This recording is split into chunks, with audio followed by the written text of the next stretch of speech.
Hello Marauders, Ryan here. I'm with Pierre driving right now.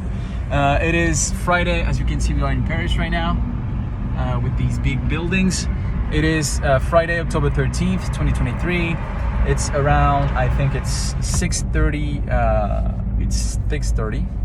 p.m. So we are getting back from Station F. He will, just got me to a point, on his way. So it was better for him for me to have him, driving me there, because there's some problems. Some people are on strikes and stuff. That's France. So today we've been working on a bunch of things with Pierre. So mainly everything around the passes on Apple Wallet, not Android, Google Wallet, but on Apple Wallet.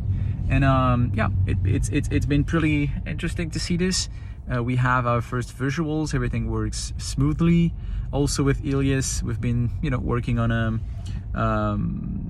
the dashboard, and of course, as I was saying yesterday, on one of our first real use case, called Lecturer. I'll be probably talking about that more in depth tomorrow in the weekly recap. So that's basically what we've done today. So it was until now it was a pretty quick day for me, as I'm used to end the day way later. But where I'm going, I'll be able to work a little bit more. So that's it. Yesterday, the dinner that I've had, I've been able to talk about what we're doing here on Sendega. So that's really interesting, and of course to expose how we want to Sendega help companies. And something that is the main word of what we are going to do here is just to extend experiences. So if you buy a product, we're going to extend the experience, because there's no links between, most of the time there's no links between the brand and the customer. So that's what we are trying to fulfill here, just to make sure that the brand and the final customer could have that that connection. And also everywhere else, if you go to, I don't know, to a cinema, to a theater, you just watch a movie. At the end of it, why not having a QR code just telling you, hey, if you want some IP from the movie, you can just scan the QR code, get the collectible. Because you have collected the collectible, then we know that you are a fan of the movie. Then for the second movie of the franchise, then you can have, I don't know, like probably footage of the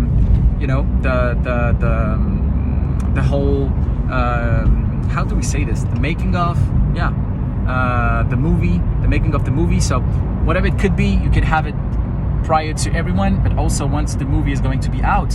How someone, for example, if you've been watching Spider-Man, like I think the first one of these cartoonish thing was Into the Spider-Verse or something like this. If you've seen the first one, how could the producer and director producer mainly could talk to you and tell you, hey, come see the second one. They have no data about this.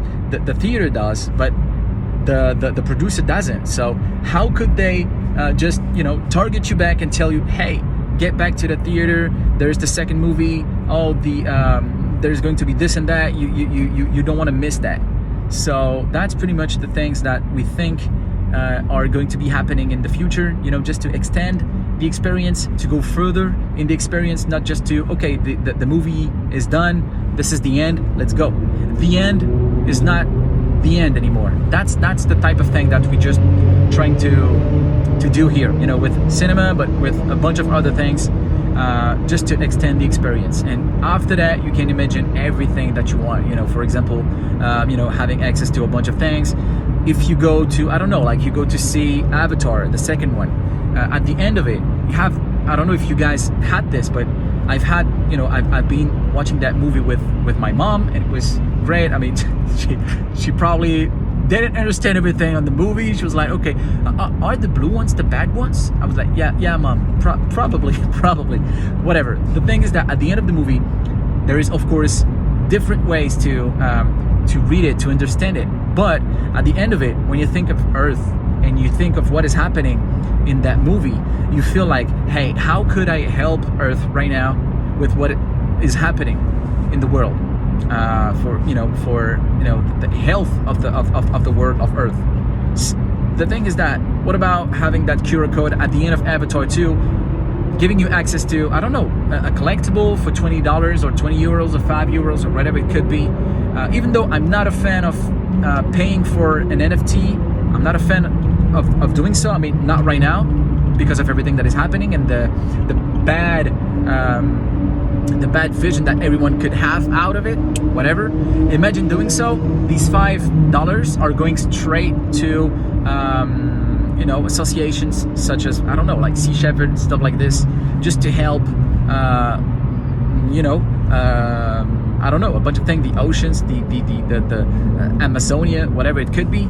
I think that could be a huge thing. And then you do have that collectible from Avatar, that's an IP from the original movie, and with it you can show your support, first of all, show your action that you are into helping Earth, but also as I was saying, the producer could also show you footage of Avatar 3.